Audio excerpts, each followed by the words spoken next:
There we go. Good afternoon. The time is 1:02, April 18, 2024. Here at the Laredo City Hall, first floor conference room. I'm calling to order the City of Laredo Economic Development Committee meeting. Roll call. René González. Present. Ian, no, ya no está. ¿Sí? Ilan is on our group, but I don't see him. Is he still part of the Sí. absent? Okay. Cesar Garay. Absent. Duda Dominguez, present. Carl Alexander. Here. Fernando Baldasso. Present. Julian Rafnowski. Present. Mayra Hernandez. Present. Y Omar Minas. Minas. Not here, right? Absent. Listos. Citizens' comments? Any citizens' comments? We don't have Mr. anyone, Lozano? Mr. Chairman, for citizen comments here. I did notice on the agenda, we used to have the online link for the Google Forms. It's not on here, but that way we can give them an opportunity to submit written comments online. We'll start having that on the future agendas. Thank you. You're welcome. Moving forward, approval of the minutes. There will be the pages immediately following the agenda. Motion to approve. Second. Motion by Julian? Julian, Second second by by Myra. All those any comments? No comments. All those in favor? Aye. Motion carries. Aye. Action items. Discussion with possible action on a 380 agreement for different industries and any other matters, incidents thereto. I put this in the agenda. I feel that the only 380 that we have is not for everybody. I think it's more geared towards manufacturing and that type of, I think each industry should have its own. I don't know what you all think, but do I have a motion for discussion? Yes. Motion by Mr. Gonzalez. Are we open for discussion on this? After Yeah, this, if second I have a first. second, yes. Second. Second by Carl. Now we can discuss, debate, whatever you want to do. Yes, Mr. Chairman, and that's an item that, we have been, evaluating as Laredo continues to grow, and as you all know, there's interest in revitalizing and really, focusing on all the different, areas and industries that, have potential on bringing economic development. At the department level, we've been evaluating the different incentive, amendments that we can present to you as far as the guidelines that the city currently adopted. And it is the intention to have, different, evaluate the tiers, the incentives that are currently being provided that are, yes, maybe extremely focused on the industrial realm as far as job creation and whatnot. So our intention is to come back to the committee, present maybe a proposed guidelines that can cover the different industries, the requirements, and also see how we can benchmark, the incentives that we have compared to, other cities and the different aspects that they take into account when considering an incentive in the form of a tax rebate or abatement. We did that as, and this is not a program that it's particularly under our department, but the Chapter 312 per se. Those guidelines were readopted a few months ago. We did have some input on those guidelines, so where there were slight modifications, and we intend to do the same with our 380, which are more conducive to bigger investment and incorporate, the needs that we're seeing as Laredo continues to grow. When you're talking about benchmark, for example, let's talk about a service provider. A benchmark would be asking the industry, do you all provide this, do you all provide that? So, I mean, if nobody provides it, but you want for them to do it, But I mean, why if nobody does it, you know what I mean? If it's dental insurance, just an example, if it's dental insurance and the industry doesn't even have it, why should we tell them you have to have dental insurance? That's just my point of view. I don't know, I mean, anybody can, and that's really my comment.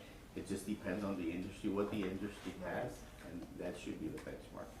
This is my personal view. But, so, and following that, I thought that the purpose of the 380 is to make sure that we have a better quality of life, and so hence where we have, even though it may not be a practice elsewhere, is standardizing the practice in our city to make sure that our citizens have that extra benefit if you wanna come and get some of these benefits or some of these incentives, which is really coming back. It's like a reciprocating, cause. And I may be think- wrong, but that's No, what and I I think, I think both points are well taken. I think a lot of it has to do with the type of investment. You know, when you're talking about an investment or a project that is that it's millions of dollars and it's gonna generate hundreds of jobs, and obviously the incentive is gonna be at a higher level as far as tax property, you know, rebates or abatements. I think that's where, you know, we do, to your point, it is our interest that the new jobs that are gonna be created, that those are high-paying jobs and that they have the benefits that they need. But to your point, you know, there may be some other investments that doesn't necessarily, you know, will generate the hundreds of jobs or maybe benefit, but we're still interested in growing and incentivizing that area, that industry, you know, that market. Then, you know, that's when we need to become a little bit more creative. Another area is, you know, green energy, you know, is that something that we wanna consider, you know, incentivizing companies and new construction projects that are gonna implement, you know, practices that are gonna help the environment. You know, are we willing to take that into account? And those are just, you know, examples of the different, I guess, items and areas that we need to take into account when considering an incentive. Mr. Chairman. Renee. I think I'm Renee. Renee. Oh, Be go after. ahead, go ahead. I guess one of the biggest challenges would be what's the expense to the industry? And not the industry, but the company, let's say for instance myself, you asked me to do certain things, but the cost is greater than the abatement at the end of the day. So why would I want to change my world for a fee that's not gonna get me anything? So I think that's one of the things that we could look at is also what the cost to the market becomes, and is it viable when it comes compared to the abatement? Because that's one of the biggest challenges. You will have a lot of them may not be taking advantage of the abatement because of that, because they say, well, this one is gonna cost me X amount and I'm gonna get back on my value X amount. Cost benefit. The cost benefit may not be there, and I think when we're looking at these things, we have to look at the cost benefit analysis for each company, not only the industry, but each company, and see what works and what doesn't work. Yeah, and I think it will require a lot of, you know, diving into really the benchmarking, the formulas that are being used and what's working out there for the different industries. And one of the biggest, and I guess the word would be not villain, but one of the biggest challenges for some of the downtown buildings, and Julie may attest to this, is some of these historical buildings, at least I knew when I was working with the cathedral, the cost of the windows are more expensive Right. than Oh, yeah.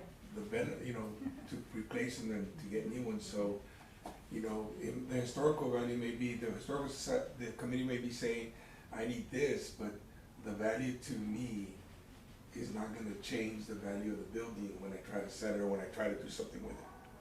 So that's one of the things when I say cost benefit analysis, that sometimes our ordinances don't put into account what the value is and what effect it has on that value.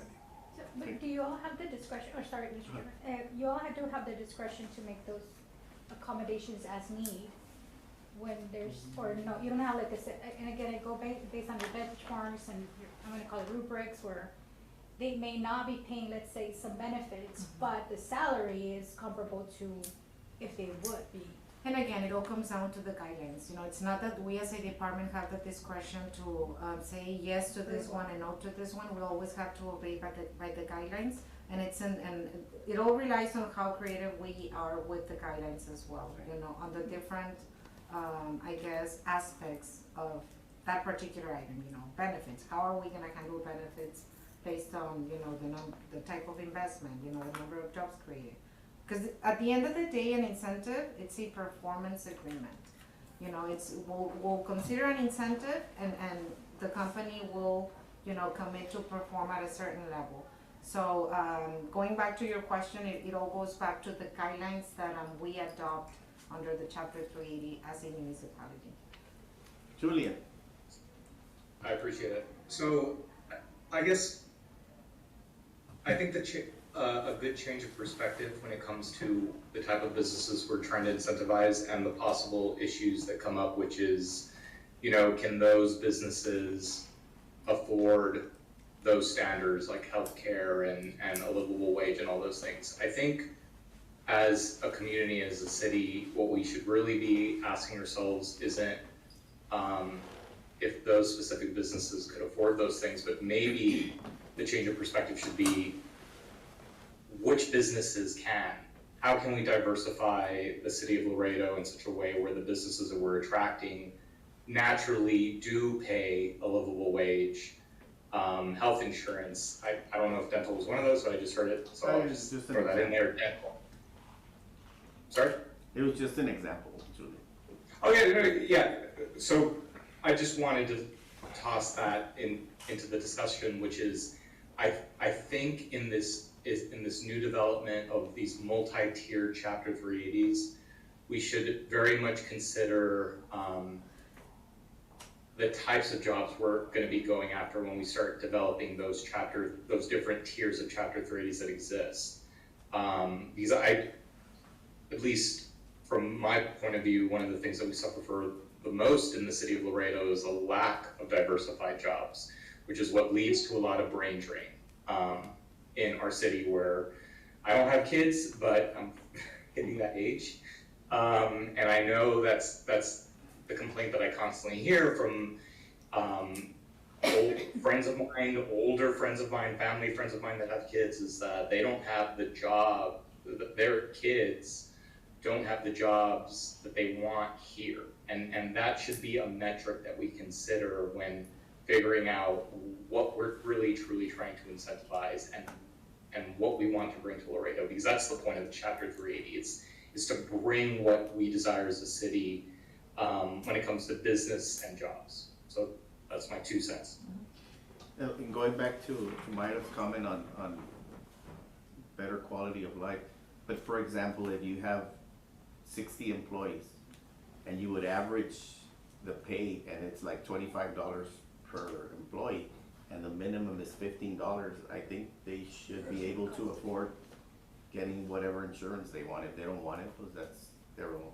They sign, I don't want it, well, I don't want it. I mean, be a little bit more flexible. I think, I don't want to say names, but Teclo was very strict on the agreement, and you had to perform exactly what they wanted, and I think there was no flexibility there. We didn't have like extenuating circumstances language, because I know that we would go back and forth on language really, well, it's not limited to just these industries. It says these industries are gonna be part of our, what was it, our strategic plan? But no, it was some of the, Consultant or? no, the target, Julia may be able to help me, but, oh God, I forgot the word. But anyways, so these were the industries that we were interested as a city, but we put verbiage in there to say, this is not the only list that we're looking at, or the only industries, but definitely the ones we're gonna focus on. Preferred industry, interest. And I'm actually in our chapter 360 website, and so I was reading the language, and the language is pretty flexible. I would interpret, I'm not an attorney, but I would interpret that's, or at least I recall as a committee member, that one of the reasons why we put that language there is to not landlock us to not be able to move forward with changes. And I think actually I think you were the one that brought it up. We said, well, look at what happened with COVID, like that transition, and we had to reconsider on that. And so let's put some verbiage in there that we don't know what's gonna happen in 5 years. And so we wanted to put verbiage in there that we could make sure that whoever was gonna manage the program had the flexibility to make those discretionary, or through management, make those discretionary calls when needed and required. And I think it's just a matter of really identifying or re-identifying what are gonna be our target industries, you know, and what's the flexibility that each of those target industries, you know, we could consider. On Teclos Defense, on that end, no, I know it sounds very, but no, you know, keep in mind that as well, you know, the objective of a chapter 380 and a tax abatement or rebate, it's to increase the quality of life and the quality of jobs that are being created as well. I'm all for, you know, considering the flexibility in some instances, but it is, you know, it has been one of the priorities, you know, by city council, by city manager's office, to make sure that, you know, the jobs that are being created and the projects that are being incentivized, that we, you know, do take that into account. Things have changed, the industry has changed, the way works have changed, you know, there's a lot of work from home now, you know, there's not a lot of brick and mortar, you know, companies now, and is that an opportunity, is that a target industry, you know, remote workers, is there a way we can incentivize companies, you know, that will hire remote workers in Laredo, you know, there's many other, you know, different areas that we can look into. And that's a true statement, because we just got some data for the university that states that by the next 5 years, and we're projecting less, 37% of the students will be virtual. So you're close to 50% of our students who are now face-to-face will not be face-to-face in 5 years. Mm-hmm. And so we need to start adjusting as an industry. Now, I'm looking at the university as an employer. Mm-hmm. What does that mean? Right now, we're looking at having to look for, some of us do remote work because we don't need a lot of people in the office. Plus, government is saying, well, I don't need to give you more money for buildings because based on statistics, you are not gonna need buildings. What you need to do is have high caliber internet, routers, et cetera. Your technology, your cities, you need to work with your cities to have high speed internet because that's what you're gonna need. Right. Are we looking at that already? Right, and that's what I'm saying, you know, I think this comes in at the perfect time in the sense that we need to start adapting to the way of conducting business and generating economic growth for the city, because, you know, the processes have changed. In the quality of life, that's, the study that they did in Harvard was something like that they wanted to spend more time at home. It's a hybrid, and it depends on the profile of the person. Correct. Can they Okay, stay so home or let's not? don't. And then do they have the technology to be connecting and having meetings virtual? I mean, providing all that technology, so, I mean, and then how to evaluate the person. So it's a whole new thing. And I wanna bring, if I may, Jer, into this, it's also childcare. I think our childcare facilities I've been researching, cause that's one of the projects that I'm responsible right now. That's another industry that we're poor in our community. It just is, and I don't think we've made even a tap into that industry of how poorly we have in the workforce in that industry in childcare. And it was very evident, at least I saw it at my workplace and with now students working with parents, and the laws from federal down to state changing on childcare support. A lot of our people that left the university were women, and because they became the caregivers of those children because there was no childcare facilities that would adjust to new norms. And then a lot of them also, it was an opportunity for us to start reevaluating what the new workforce, because statistically you had more women working right now than men. And there were caregivers also, so the workforce is gonna be readjusted, and it was all COVID. And now we're seeing the side effects of it. So going back to the chapter 380, I think, was it just a discussion, or Well, was it actually, something it that was we needed to do? It's a motion to look at other industries and put guidelines for other industries. That's, And if I may add, the other thing that needs to be done is give value to one item. For instance, if the criteria asks for $20 wages, and the company's giving 25, 26, they're basically telling you, well, you pay for your own insurance. So, I mean, yeah, they're paying them higher, so there has to be a way to credit to. There may be less points on the insurance part, but there'd be higher points on the wage part. And I know I've heard the present city manager mention that he's very well involved with economic development, and his, I guess his skill is economic development. Yes. Yes. So that may be something It's a certified to ask economic him to see how they've done it in other states that he's worked in, and to see if that can be Balance it. balanced. Yeah, they can find a balance because Yes. it serves, it's easier to say no to, because of one item, but then if they're doing one or another item, then we should give more value to that. My recommendation and slash request for the committee will be, and maybe you wanna make it in the form of a motion, is if you allow, for the department, at least, 60 days to start, and then come back to present you with the draft of guidelines, so that we can do some benchmarking, run that by our, upper management before we present it to you all, and then start, evaluating, I'll make that motion. do you wanna make it in the Motion. the form of Make a the motion? motion to review the guidelines of Chapter 380. the three, I'm not wearing my glasses. There. Um, And they're clear. You look good. agreements so that we can see if we can adapt them to a newer world that we live in today. And look at not only all industries, but look at the factors that make up these agreements. Is I it clear? second the motion. No, Second. no, Is it well, clear? unless there's discussion, but no, I second the motion. Second? Comments? Can I make a request that we amend the motion to include merging, I'm not sure if you guys remember, we had an entire agenda item that referred to the scorecard and getting an update on that, because I think that will very much give us some really good perspective on how we're moving towards our comprehensive plan on the economic development strategy and what we should truly move forward on targeting, Can you, that be completed at the same time. can you refresh my memory on Mine that? too, please. On that card, So, and then there was people that, there's members now that The form. don't even know about that. yes, Thank you. sorry, so the comprehensive plan for the city of Laredo includes an economic development section, and in that economic development section, there was an analysis done, I don't remember at this point, it must have been 2016, 2017. And every year, you're supposed to update, especially on the economic development side, that scorecard, it says what we're still lacking in, what we need more of, what we have succeeded on. When it came to our economic development strategy, that has never been updated, and that's supposed to be updated every year. That is very much a good finger on the pulse of if we should change our strategy, if we should focus more on incentivizing certain types of businesses. I think it's something that essentially tells us exactly what to do when it comes to developing the Chapter 380 and what we should be targeting. That's And fine. we did present it at one of the See, meetings but to you all. But who's supposed to be updating it, Julia? The city of Laredo. The personnel here?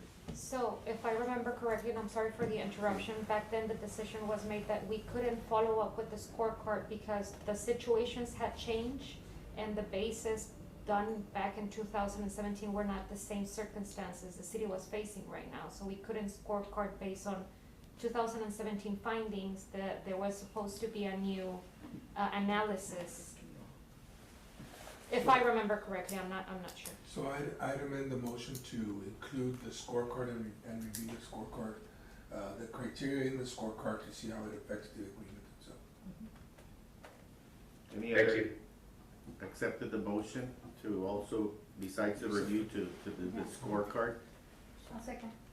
Second by Myra. Comments, I just discussion? wanna add that the committee members binders, that you should have it under tab number 4, the chapter 380 guidelines that the city currently has adopted. And the economic development, Viva Laredo plan. Yes, And just to add to what, sorry, Myra. Ms. Aldana was saying, yes, at the last time that we presented you, not necessarily with a scorecard, but an update on the economic development recommendations by the Viva Laredo plan. One of the comments by this committee was, maybe we should consider entering into a new economic development study that's gonna really let us know, because obviously that was done more than 5 years ago. But we can definitely bring back that report card to you all to see where we stand on economic development and all the recommendations that were made back then. Thank you. Ms. Castillo, is there, I'm new here, thank you for having me. but I am interested in, before, recommending or considering another economic development study for the city of Laredo. I'd like to see, and maybe it's available, and I know Julian mentioned the scorecard, but, and I know on the website that you could see the opportunities right now for incentives to bring business. But are there 5 of them, 8 of them, 10, 12, Like industries or, like incentive programs? oh, no. I would say that, if you include, NEC, Chapter 380, Chapter 312, those are the 3 top incentive programs for economic development. There are at least a couple that had been discussed at one point, several years ago, like the Inner City Incentive Program that is not active, the Eat Street, program as well, that is not active either. But, to answer your question. Facade improvement, if you consider some of the programs, and I know we have guests here as well that are gonna give us some feedback, and I do wanna be mindful of everyone's time. If you consider those as well, that puts us up to 5. Are those enough? No, maybe not. Yes, maybe they are. This is where the benchmarking, comes into place, and see what other cities are doing. Funding, as you all know, some of these programs are being made possible because of federal funding that we will not have come Near next future. year. So that's where, we need to really evaluate, and that's what I guess. So I'm wondering if, since 2017, right? 2017. If we could see a grid of the program and just a simple number of how many businesses or people have taken advantage Yes. of is that available? It is available, and I think when we come back with a report card on the Viva Laredo Economic Development section, they touch base on NEC, they touch base on 380s. We can definitely give numbers on how many people or businesses have taken advantage of those programs since the inception of the program, or at least throughout the last 2 years. And some people have tried to qualify for some of the programs and then they've been denied for whatever reason. I'd like to see that number So it's too. like I wouldn't be applicants, able to- Applicants approvals, approve and denials? approve, Yeah. right? Or not eligible, Right. because some of them may have applied, but they But they weren't missed eligible. something and they were Exactly, not approve and eligible, not that they Right, were, for whatever reason they don't if that was the finalize purpose. them. And his comment back then, that I recall, was if I do some flexibility, because I'm gonna get the other people that comply upset. And when they do the renewal, they might say, well, I want that same flexibility. That was his answer back then. Who's he? Well, maybe everyone Oh. should. Oh, the okay, same okay, okay, flexibility. sorry. Yeah, he couldn't be flexible because of that, because Well, he and had maybe already we'll done say, why agreements. this one yes and not Well, this keep one? in mind as well that at least for the Chapter 380 and big investments, and this is not only us saying this, every other city will say it, and attorneys in other cities as well.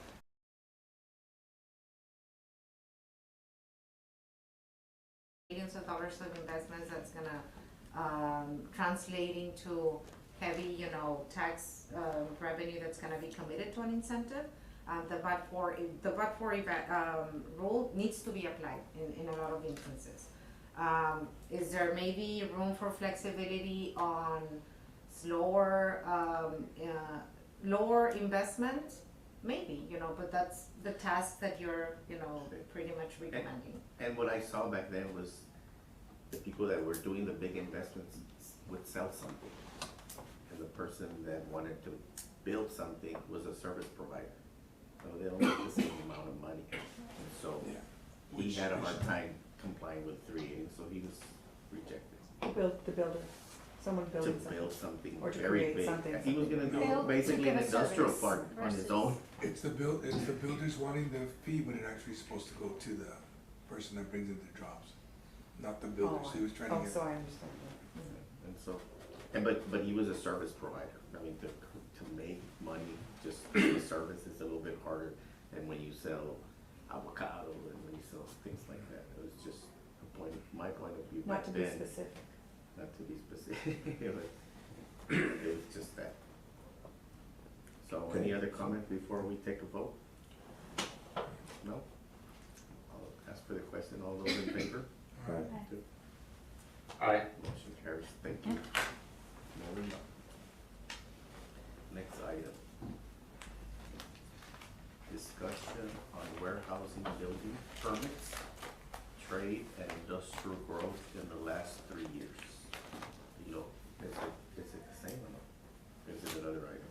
It's just that one item Okay. by one of the committee members, and then B is at a different item. Okay. Discussion on warehousing?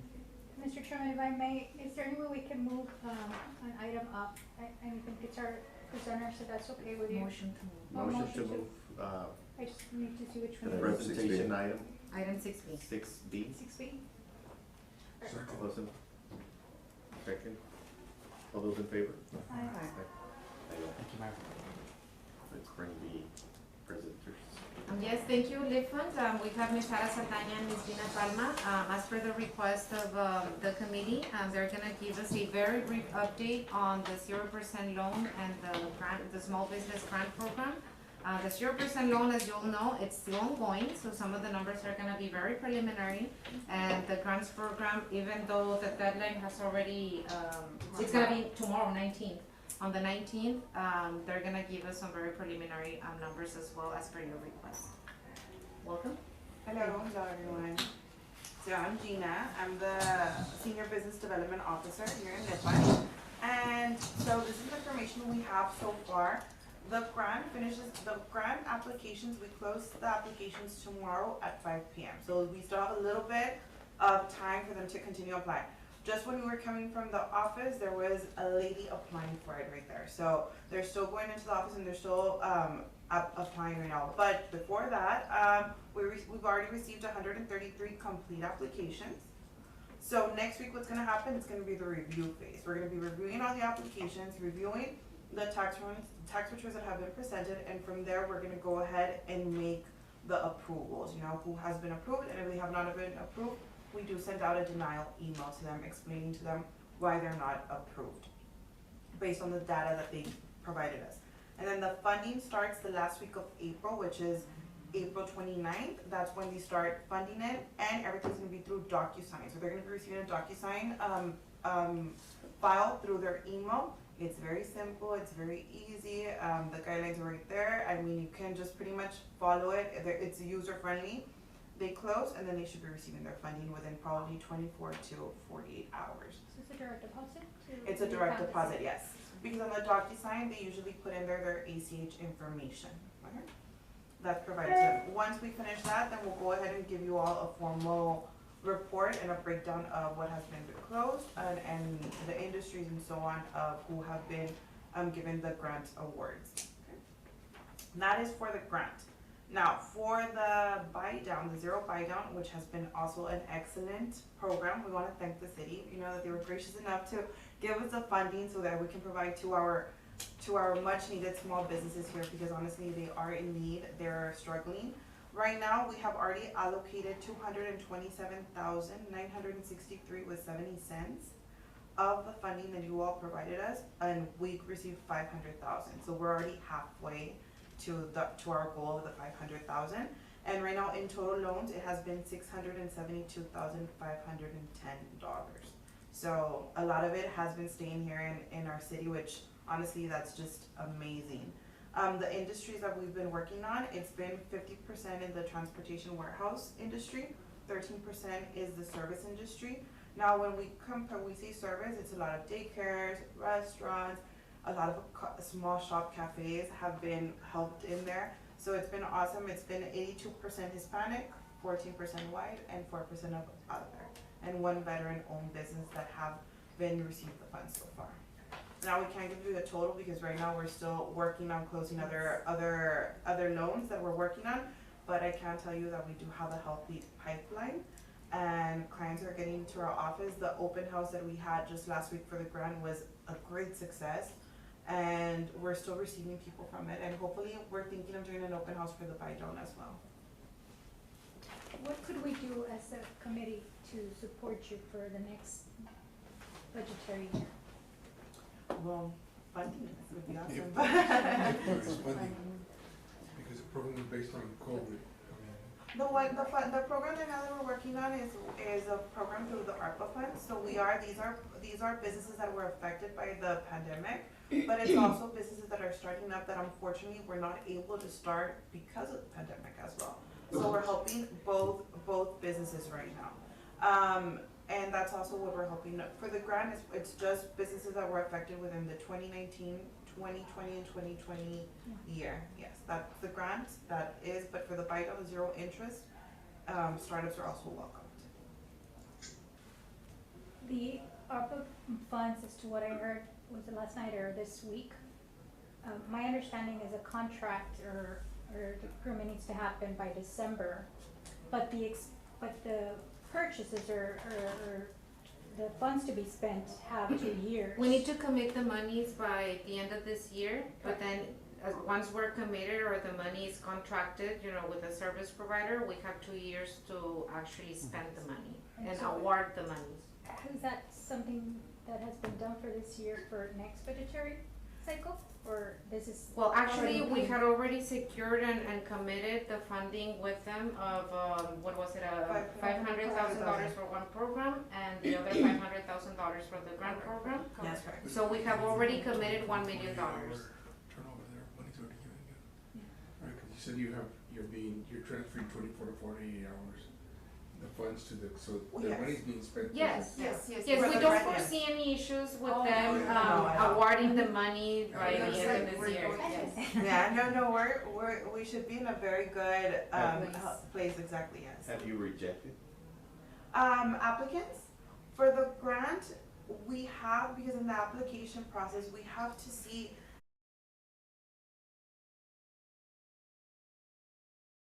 unfortunately had to have rejected just based on that. But the good thing about it is for those applicants that were rejected for it, we offer them the 0% buy down, which is also an excellent program because, for instance, I can tell you last week I closed a loan for $20,000 for a daycare at zero interest. Her payment is $388 a month.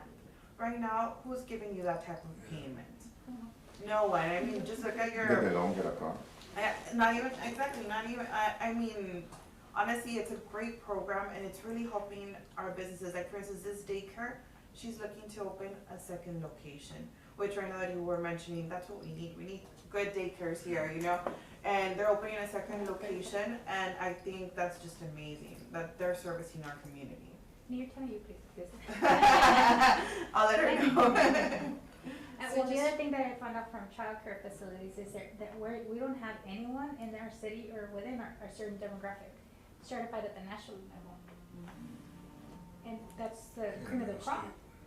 That's what you want your childcare facility to be. But obviously the return investment, they're probably gonna have to start charging $2,000-$3,000 monthly because of the accreditation. And right now daycare's already But very there's expensive. federal grants that could pay for it. We just haven't applied for it. Just as an FYI. Thank you. Any comment? Any Oh, thank comments? you. Thank you. Thank you so much Awesome. Thank you. for your time. And thank you all. Excuse Excuse us. Thank you. Thank you. We still have money available, so if you know of anyone who needs a grant or a loan, send them our way. And Honestly, when is the we're- deadline for the loan? For the loan until the funding is depleted, Oh, and okay. right now, we're halfway out, so I believe probably 2 more months and we should already deplete those funds as well. Could you give us your telephone number? Sure, it's 956-962-5121, and we're located on Calton at the old Guerra Communications Building, 902 East Calton, so. I see. And do you have an email address maybe you could? Sure, let me give you my business Okay. card.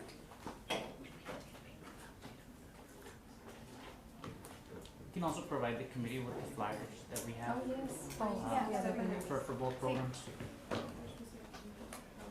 There is a call center set up as part of these programs with grant professionals with Lift Fund to answer any technical questions applicants have. It's a dedicated call number for dedicated call center. Here it is, and just my number, it's the one that you. Okay. Okay, but here's my email, and that's my address. Thank you, Jimmy. You're welcome. Thank you very Thank much. you. Thank you so much. Thank you. Next item, discussion on warehousing building permits, trade, and industrial growth in the last 3 years. Yes, and this was an item as well that was brought up by one of our committee members, with the intention of, and I think this goes hand in hand with what we were talking about on the chapter 380 guidelines and whatnot. I do have some numbers that I wanna show to you, regarding, growth, as you all know, there's been a lot of industrial growth in the city, and we continue to see more. We are at about approximately 50 million square feet on industrial, and we do expect that, that's gonna grow another 10 million in the next 2 or 3 years, if not sooner. I know there were, and I will let some of the committee members make their comments as well, but just to go over some of the numbers that, as it pertains to, permitting. If you would go to the total overall, Yes, I'm just gonna try to share it so Julian can see it. yes. Thank you. Yes, sir. Window, or entire screen, whichever. Entire screen. Yeah, that'll do it. Just select the entire screen. There you go. And then when you move to the PowerPoint, it'll show. Okay. Just Julian, can asking. you see that, my friend? Yes, sir. Thank you. Alright, yes, sir, you're welcome. Good. Okay, so, total overall permits, I mean, you can see them by years. You can see that, last fiscal year, there were a total permit count of 17,640. Year to date, this fiscal year, we're at 5,434. And then there are some numbers there as well that show, you know, some of the revenue that, it's being brought to the city, in terms of the investment for all of these projects.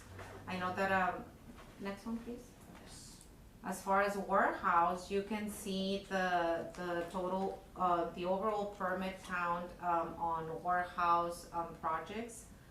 Just year to date, we're already at 41, and if you compare that to last year, we closed fiscal year with 47 projects.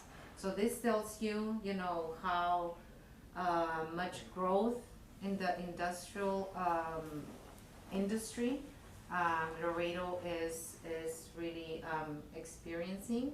I know we have, committee members that are in that industry as well, and I think they can attest to that. I'm not sure if maybe we can also go very briefly over residential, just for, informational purposes, if we go to the next one. Residential permit house, same scenario. I believe that, the building department is seeing, you know, a lot of, houses that are being built. We closed the fiscal year with 1,223. Year to date, we're almost half there already, at 670. Commercial, if we go to the next one, last, again, fiscal year, they encountered 299 permit counts for commercial projects. Year to date, now, we're at 216, and I believe the last slide, This is Yes. fiscal year, right? This Um, one, okay. it's fiscal, well, the last bar, it's the fiscal year, so year to date, fiscal year 23-24. Okay. We're at 686 in renovation and additions. The bar, on the left, that's annual, last fiscal year, So it's at the end of September, start of September. end of September. October. It starts October Last, too. Mhm. wow. So it's good, we're halfway, we still have. If I could just chime in on So these we'll just charts, finish this the up. only thing that I feel like not that it's misleading, but we need to take into account is construction projects, and when you're pulling for permits in the residential and the commercial side. And the only reason I say that is this is kind of under my wheelhouse. The starts are always at the beginning of the year. Most of those permits get pulled at the beginning, so I don't think it's a good idea to assume that since we're not even halfway through that that's gonna double or triple. And I That's don't think just the that's, nature of the game. That's up to us. no, and I don't think that's really the message that we're trying to portray, but, if you look at the numbers as they are right now, you know, it does look like, you know, we're experiencing a lot of activity. And the other thing to point out, if you look at the previous years, you know, how COVID didn't really have that much of an impact, you know, when it came to, permitting, for projects. So these are just for, you know, I guess informational purposes. It may or may not surpass, we don't know yet, but the truth of the matter is that, you know, it's been a very steady, I guess, permitting, season for the city. It's a healthy season. Looks healthy. But, I mean, comparing to the economic development did a presentation and they said that there was permits for the next 2 years for 100 million square feet of warehouse. And you said we're at 51. Is that, That's the numbers that we have approximately right now at 50-some million, and, So you know, with it's- another 10 coming up, and, yeah, probably gonna hit the 100? yes, very easy. That's all healthy. And I hope we take this into account when we start looking to see what we should really be incentivizing, because it seems like, you know, natural market forces are leading the charge when it comes to warehousing. Maybe that's something that we don't have to heavily incentivize. And maybe we need to pivot and look at other opportunities so that we can diversify, you know, what we're trying to incentivize and bring to the city of Laredo. Julian, what are some of those opportunities that you think we should be concentrating on? Housing, affordable housing is probably one of the biggest needs, not just, you know, in nationally, but in the city of Laredo, there's a major gap for workforce housing. All you really see right now being built in the north is more, I wouldn't call it luxury, but I would call it, you know, like a tier 2 apartments. There really isn't that much being built for workforce housing in the city of Laredo. So that's one major thing, and when it comes to pumping up, you know, economically dollars for your city and affordability, housing is always a good way to do it. It provides a lot of jobs naturally, you know, but at the same time, you know, providing that affordability factor also helps bring down that livable wage number, which is very important when it comes to figuring out that livable wage. One of the biggest components of that is food and housing. So that's a primary one that I would say flashes completely red that we should target. But you mean affordable houses just for everybody, for the old folks, or for new So market rate professionals, or? and workforce housing is that typically is like, if I can give a demographic example, it's, you know, maybe not have a family yet or in the early stages and just looking for, you know, a 2-bedroom, 1,500 square feet. It doesn't have to have the huge, what is it, luxury, gigantic, like pool. We're talking about just, you know, good, well-made, you know. Tiny home. Starter home. No, not tiny. No, it's a mix of starter homes and apartments. There's needs for both in the city. Not tiny homes. Tiny, there's a slightly different category. Thank you, Julian. Okay. Miriam had to be excused, she had another meeting to attend, but she's gonna share the numbers, the presentation. Just- Awesome. I asked her when she left, so she's gonna get that. Very good. Any other discussion on the warehousing and the industrial growth? Any questions? Well, I drove to San Antonio yesterday and just see the clearings. Mines Huge Road. amounts of, well, I was going just up 35. Oh, you should go to Mines Road. Oh Yeah, my well, God. yeah, Oh, see it right there, in the yeah. back toward Colombia. No, it's You clear go to there. there, clean a lot. Before Santiago Creek, so there's So huge. most of the building and warehouses is still that area Now where it's it's. empty, now that all those ranches are now Yeah. clear, they're starting to clear up also. But it looks like it's gonna be like an industrial. Industrial. It looks like. So that's the district that will probably I think- serve most for I that. think that to Julian's point, that it's just naturally occurring, right, without You would hope you were the incentives, number right, one. it's just naturally occurring. Of course, maybe we could, you know, it might grow with some valuable incentive package. So, I mean, I see it like, if I were to invest here or some other city, that's gonna give me some benefit, Yes. you know what I mean? Julian would say, well, they're already here, so why should we give something? Oh, you think he's saying that? Well, Yeah. that's what he tried to say, Is that what you're saying, Julian? or, Since they're already, I'm sorry, what was the statement made? I mean, like, The, it's multiple people talking, it's hard to track. yeah, the example that you were, or give us an example of what you were saying with the warehouses, not to, because they're naturally being Like I said, built. not, what I was trying to imply is that it shouldn't be our main focus. So I'm not blatantly saying not to, because there may be certain type of warehouses that, I don't have a warehouse business, I represent clients that do, and I know there are so many different types of warehouses for so many different types of needs. It really depends on the business that's going in those warehouses. So I don't wanna say not to invest in any type of business that creates a warehouse, because we all know there's different warehousing needs. What I'm just trying to highlight is, as we can see in building permits, naturally, that is what's exploding in our city. And maybe shouldn't be our focus when it comes to determining what our Chapter 380 guidelines should target. Doesn't mean that we stop at all, because even our economic development strategy, or economic from our comprehensive plan, still says to continue. But I don't have it in front of me at the time, but it actually names specific categories within warehousing to target. Thank you, Julie. Thank you for the clarification.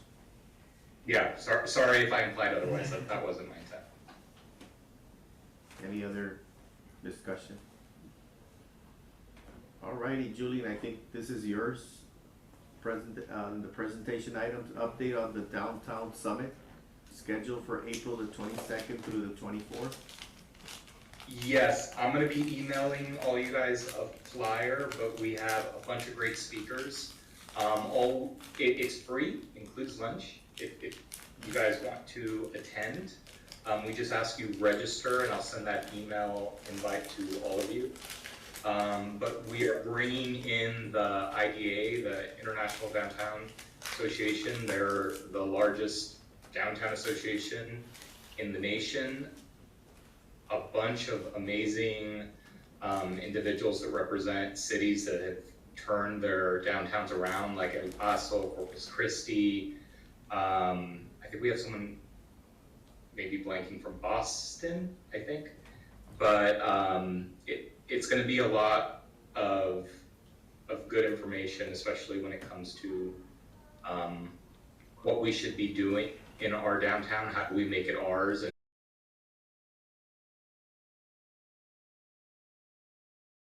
Into something that's more prosperous. And this. But yes, on Monday. that is going to be next week on Wednesday, which is the 10th. Sorry, Is it apologies, the 24th. It's just the 24th, right, Julian? It's scheduled. So That's like so a speaker. experts that are coming in are going to be meeting with a bunch of different individuals from all different industries and organizations on the Monday and Tuesday leading up to the Wednesday event. But the presentation, the public facing, where anyone can attend and hear from them directly on what they've been able to assess thus far is going to be on Wednesday. And then I think it's 2 weeks later, they're going to give us their final assessment of what they were able to collect and what they believe we should all be doing, not just as a city, but a county, private sector, all of it together, and how it all fits together and how we move forward. And so Julian, as a committee, could we go to all these other sessions, the Monday, Tuesday session? To kind of sit and observe and hear? The IDA is kind of leading that. From my understanding, those are focus groups, but let me find out the answer to that, and I will reply to the group. But from my understanding, it's focus groups. Yes? Where's the event at, Julian? Where will it be held at? It's being held at Laredo College. They have their kind of center there. They're like annex. I'm not sure what exactly it's titled, but it'll be on the flyer that I send you all. Okay.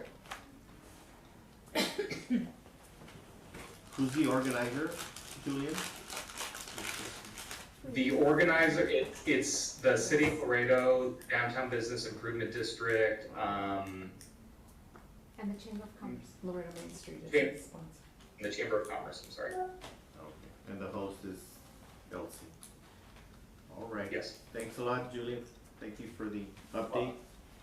And Thank you, now guys. we come to the adjournment. Motion.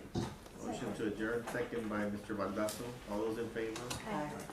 I didn't think it Aye. was gonna. Object. Thank you. Thank you for coming.